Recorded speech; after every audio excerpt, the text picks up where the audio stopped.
For the last 25 years, people from all over the U.S. have converged at the gates of the Fort Benning U.S. Army base in Georgia.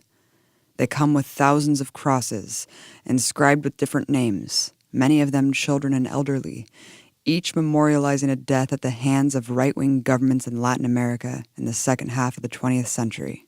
It was an era of fascistic political repression, where it didn't matter if you were an unarmed university student or a peasant with a rifle. Anyone who questioned those in power was butchered.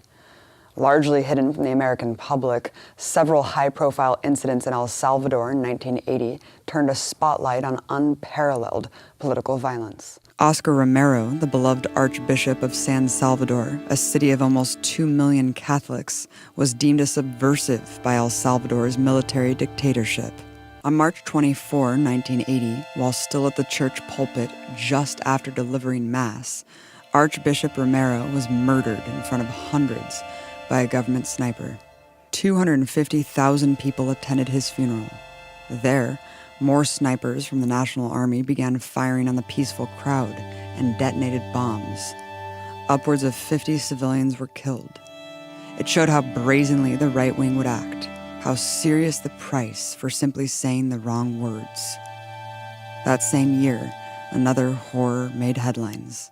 4 American churchwomen, Mara Clark, Jean Donovan, Edith Ford, and Dorothy Castle, were part of a clergy to aid the poor in countries where massacres of civilians were rampant. On December 2, 1980, they were stopped by the Salvadorian National Guard. All 4 were taken at gunpoint by the soldiers to be raped and tortured. They were killed by being hacked to death. With human rights scandals mounting, the empire continued to frame everything as a simple battle between good and evil. El Salvador, for example, is nearer to Texas than Texas is to Massachusetts. Central America is simply too close, and the strategic stakes are too high for us to ignore the danger of governments seizing power there with ideological and military ties to the Soviet Union. The attacks on church officials prompted other clergy members to go to El Salvador to investigate, including Father Roy Bourgeois, a young priest who had recently been exiled from Bolivia by a right-wing government for working with the poor. But what they found in El Salvador led them right back to the United States. I was more fearful in El Salvador than I was in Vietnam. I spent a year in the military in Vietnam. I've never seen such abuse of power, such brutality of a military. I thought Bolivia was bad. This is far worse. There was no accountability. How could they rape and kill nuns who were working with the poor? How could they assassinate a bishop in church who's talking about the poor? What got us started was to see our country deeply involved, giving about $1 million a day in military aid. The guns that were killing people was paid for by our tax money. But the big thing, when we learned that those who did the killing not only used our guns, they were trained in the United States at the U.S. Army School of the Americas at Fort Benning, Georgia. The killers were trained at the U.S. Army School of the Americas, or the SOA, which has existed at Fort Benning, Georgia since 1984. It was first established in 1946 and hosted in U.S.-controlled territory in Panama, before falling out with one of the school's star graduates, notorious Panamanian dictator and cocaine trafficker, Manuel Noriega. The SOA operates under the United States Southern Command, one of the empire's massive military units designated to control each part of the world. The official insignia for U.S. Southcom is even the Spanish galleon, like the one Columbus and other colonizers used to ravage the region. According to its website, the school's mission is to provide doctrinally sound military training to the nations of Latin America while promoting democratization and human rights in order to maintain military-to-military cooperation in the region. Yet democracy and human rights quickly went by the wayside. The link between the School of the Americas and widespread war crimes in El Salvador was undeniable.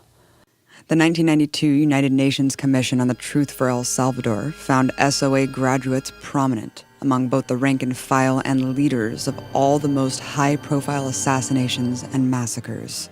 One report found that on March 12, 1981, U.S.-backed death squads massacred everyone they could find in the village of El Junquillo.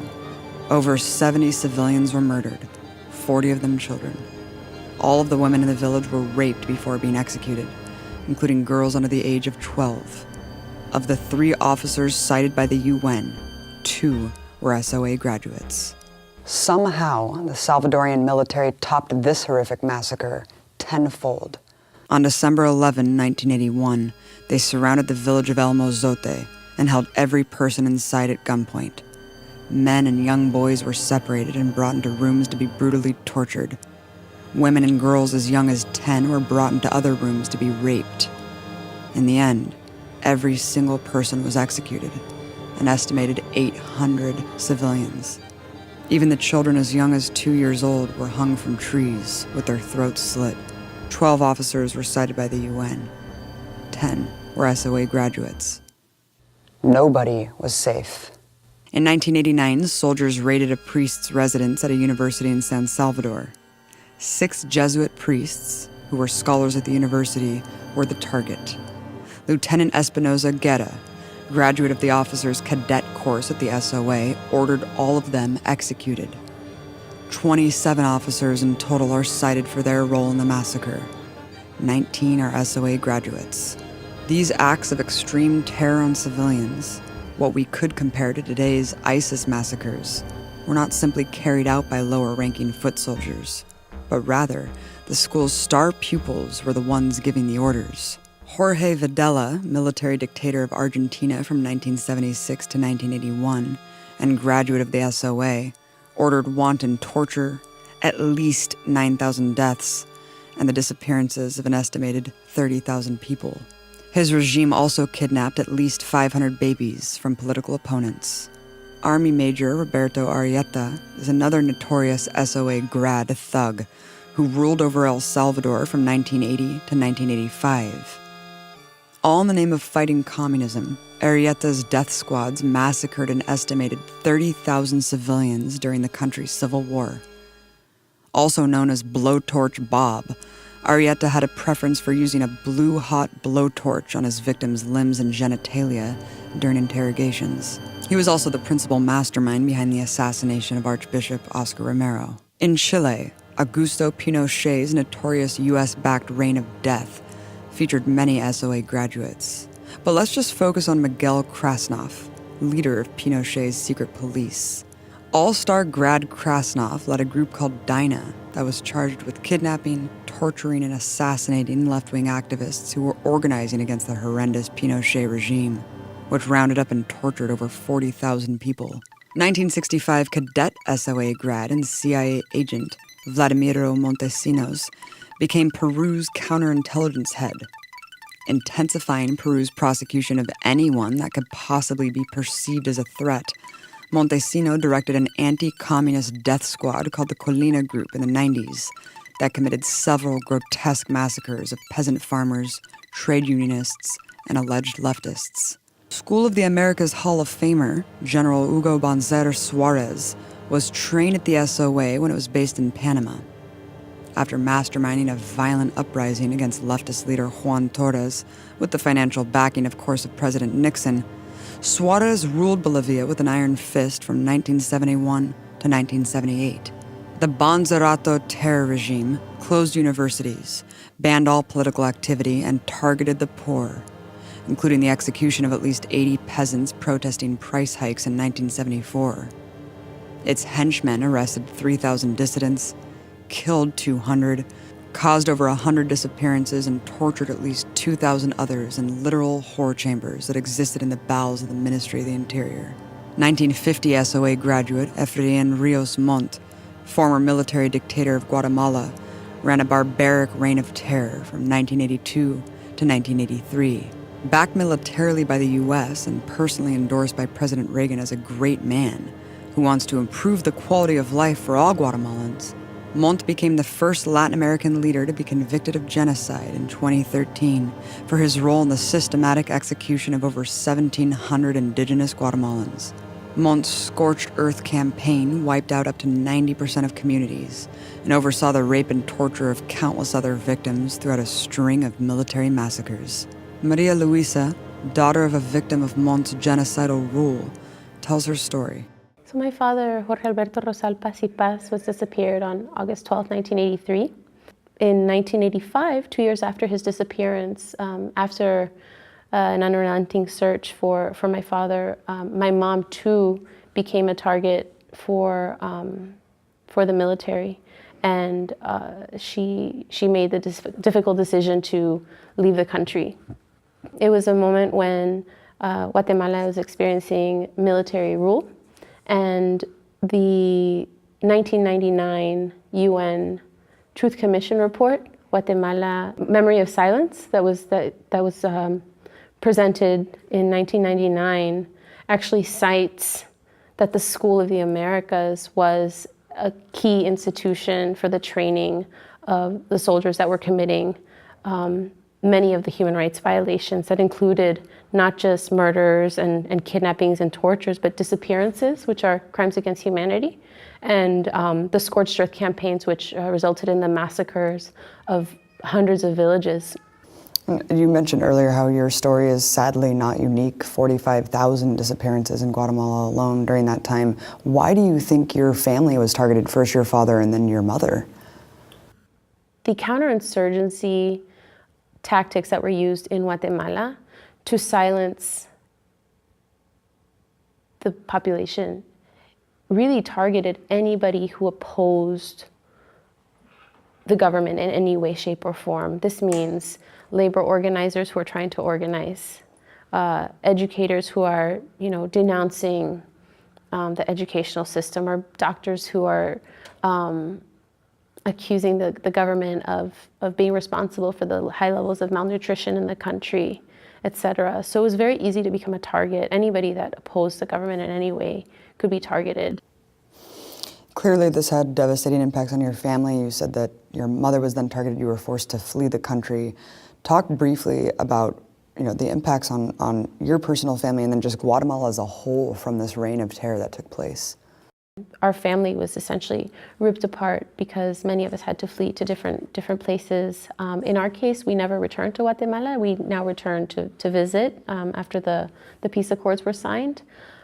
We petitioned for asylum. My mom petitioned for asylum. I was 2 years old when I came to this country. My brother was 13 months. My mom petitioned for asylum. Our case was denied repeatedly, and we even had a deportation order at one point. And it was hard at this time because also remember, the United States is backing the civil wars that were occurring in Central America. So for a family or for anybody to receive asylum, not only do you have to have a well-founded fear of persecution, basically saying if I return to the country that I am fleeing from, I will die, I will be killed. The country you're fleeing to has to recognize this. And how inconvenient would that be for the United States Congress, the United States government that's funding and training and backing the very conflict we're fleeing from? The inconvenient truth for the empire is that it was ensuring that political repression, torture, and terrorism continue throughout Latin America to maintain economic hegemony. For decades, foreign companies freely gobbled up the resources and wealth of the region. Massive American mining, oil, and agricultural corporations own most of what came out of these lands, and precious minerals, fuels, and crops. They gave crumbs from the table to a select elite, which they allowed to grow wealthy, and backed with political and military support in exchange for ensuring access to the country's riches. The rest were sentenced to a life of squalor, working to death for billionaires. However, history has shown that lords cannot rule over serfs forever. At the turn of 1950, those living in abject poverty under the boot of corporate control began to rise up. When profits were challenged and the empire's puppets couldn't take care of the problems themselves, they sent their military to keep chosen dictators in charge. Dozens of U.S. military interventions, including coups, shaped the region. But the tide of people's power was a force too big for even the world's biggest military. With so much at stake for the corporate giants, a major military initiative was needed to secure economic domination. The School of the Americas became an essential force for the empire to prevent the people of Latin America from deciding the future of Latin America. So it went to work churning out thousands of puppets and proxies to do its bidding. Since 1946, over 64,000 officers, cadets, and non-commissioned officers have graduated from the SOA from 23 countries across Latin America and the Caribbean. Many went on to lead the military units that will go down in history as the most heinous, far right-wing death squads of our time. Training manuals used at the school, declassified after relentless grassroots pressure, showed they officially trained horrific tactics like torture, blackmail, extortion, execution of detainees, and the targeting of civilian populations. It's less about what they were teaching students there, but why. The doctrine of the empire is not just to use its military as defender of its business interests, but cultivating indigenous military forces to act in tandem. In Central and South America, I think we have like 19 democracies today, and 10 years ago we had 5. So it's been an explosion of democracies. We have played a role in that. We think we've played an important role in maintaining that engagement with the military, which is the primary institution in Latin America. Spreading democracy became a code word for slaughtering people who demanded political rights or advocated even meager improvements in conditions for the poor. Socialists and non-socialists, armed resistance and unarmed resistance, protesters and priests, indigenous farmers and university scholars, all were labeled communists, thus justifying the extermination of them and their families. Many in our country with power saw what was going on in Latin America as a threat to their wealth and power. They could lose it. And therefore, of course, they are not going to go out and torture people and kill. This is where the military is essential. They won't do the dirty work. Oh, no. They'll talk the macho talk. We've got to go and we have to, like when we have to go off to Vietnam, we have to go fight. No, they're not going to go. They will send young men and others to do their killing for them. They're cowards, basically. And so, so the School of the Americas was justified. And it was at a distance. They didn't really see the blood. They didn't hear the screams of someone tortured. They used others to do their dirty work for them. But it was all about an addiction to power, as many of us saw it. The biggest course there, counterinsurgency. Who were the insurgents? They were the landless farmers, the campesinos, who were doing what we would do if we were going to bed hungry at night and seeing our children die before their time. You begin to speak out, organize, and call for a living wage. They were the targets. The church women who were coming back to the U.S., every now and then to inform members of Congress what was going on there. They were the targets, religious leaders, especially labor leaders, union leaders, university students, healthcare workers, anyone that would be calling for reform, a living wage, health care, running water, adequate housing. Comunista, you are a communist. The shock of learning what was being done in our name led Father Roy, along with a coalition of faith-based leaders, to form the watchdog organization, the School of the Americas Watch, from a small apartment literally a few feet from the gates of the school. Soon after, 10 activists staged a 35-day sit-in and hunger strike outside the main gate. This direct action would be the first of many. We went into the headquarters of the School of the Americas, and we took blood from us, drawn by a nurse. And it was the very first action. We wanted to make a statement. And we threw our blood on the photographs of the instructors and some of those who were trained there, so sort of the Hall of Fame people. And we had a letter. This blood is a symbol of the blood that's being shed. And it's also to express our solidarity with the people of these countries who are being killed and made to suffer because of this training. We stand with them. And of course, we were arrested, brought to trial, and sent to prison for 1.5 years. But something happened. So we went to prison, and they thought somehow this would stop. It was just the beginning. This act of civil disobedience helped propel the School of the Americas into the national spotlight. Even mainstream publications like the Washington Post and the New York Times covered it honestly as a school for would-be dictators that instructed how to torture and kill. They began holding annual vigils at the gate of Fort Benning and engaging in a variety of other tactics to expose the School of Assassins. Once our movement started growing from 10 to 1,000 to 5,000 to 15,000 to 20,000, it was amazing when we would gather here. Within some time, of course, it wasn't overnight. It took a lot of work. And there was no one way to organize, to build a movement. We needed a lot of people doing a lot of things. We had to go to Washington in the spring to lobby. We fasted on the steps of the Capitol. Thousands of people had to call their members of Congress. Due to immense pressure, Congress was forced to act. In 2000, lobbying efforts by the SOA Watch pushed Congress to come within just a few votes of closing the school. The Pentagon knew its tool was at serious risk. So the empire rebranded itself, like it always does, by putting a new name on the same shame. After closing its doors for only 1 month, the School of the Americas was officially reopened in January 2001 as the Western Hemisphere Institute for Security Cooperation, or WINSEC. Despite the rebranding campaign, activists remain steadfast to close the school once and for all. Through 20 delegations to SOA-sponsored nations, SOA Watch has already convinced 5 countries' leaders to pull their troops from WINSEC, including Argentina, Venezuela, Bolivia, Ecuador, and Nicaragua. The SOA is not just a school, it's this idea. It's this evil idea that says U.S. can and will and should control the region. And the empire has not ceased its attempts to destabilize and control Latin America. The left-wing shift across the region today that challenges Western business interests poses the same threat to U.S. hegemony as it always did. Big oil, mining conglomerates, and agribusiness giants like Monsanto need military force to protect their plans.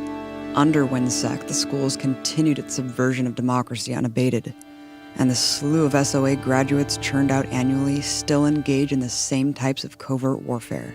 In 2009, leftist Honduran President Manuel Zelaya was ousted in a U.S.-backed coup. SOA Watch confirmed that 4 out of the 6 generals involved were trained at the School of the Americas. In the 2 years following the coup, at least 460 people have been killed or disappeared under the armed forces of another SOA graduate, General Osorio Canales. In 2015, at least 160 graduates of this school were Honduran soldiers. For decades, SOA graduates have engaged in an unspeakable amount of human rights atrocities.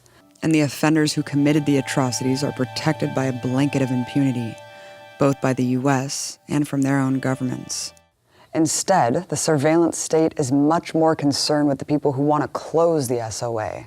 According to FOIA documents obtained by the Partnership for Civil Justice Fund, the FBI has been conducting surveillance on and infiltrating SOA Watch for at least the last 10 years. SOA Watch national organizer Hendrik Voss talks about the extent of the spying.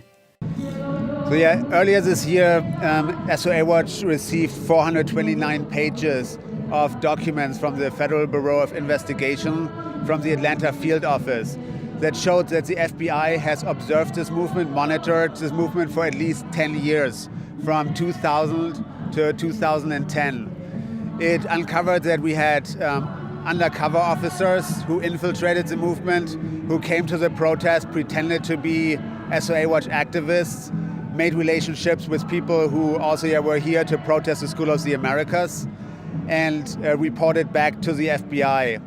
It is, a lot of pages that really show that the FBI is a political police force. Why do you think the FBI honed in on a group that stresses nonviolent action and mostly consists of nuns and someone like Father Roy?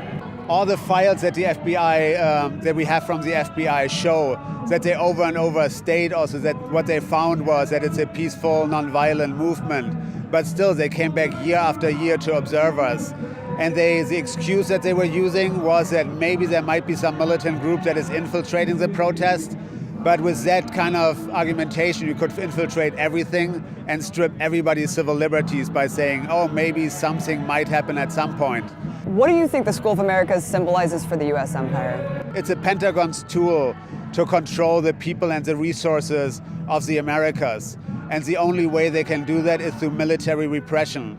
That people who are rising up, who are fighting for what's right, who are demanding better conditions, better economic conditions, better living conditions, that they are being pushed down by SOA-trained graduates. After 25 years of sustained action at the gates of Fort Benning, organizers are broadening the struggle and moving next year's action to the border, especially in light of the revelation that SOA started training ICE agents this year. You see this plight of refugees from Central America, 350,000 that came to the United States. Now that number is in the millions. And repeatedly, people are asking for asylum, petitioning for asylum because they're fleeing as a result of the impact of militarized U.S. foreign policy today. And many cases now, they're being deported, and many people in Central America who've had their asylum case denied are now being murdered in their country when they're deported. It's about really saving their lives and the lives of their children. It's so bad. If they stay, they die. They die from violence or from hunger. And so they do what we would do. They flee for life. The refugee crisis from the region continues to worsen, where a staggering 3 out of every 4 unaccompanied children crossing the U.S. border in 2014 were from Central America. Many of the people fleeing for their lives are from El Salvador, Guatemala, and Honduras. Long-term consequences of America's dirty wars that paved the way for this instability. Given its role in known atrocities and acts of genocide, the fact that the school remains open today is abominable, and its mere existence exposes the imperial arrogance of the Pentagon.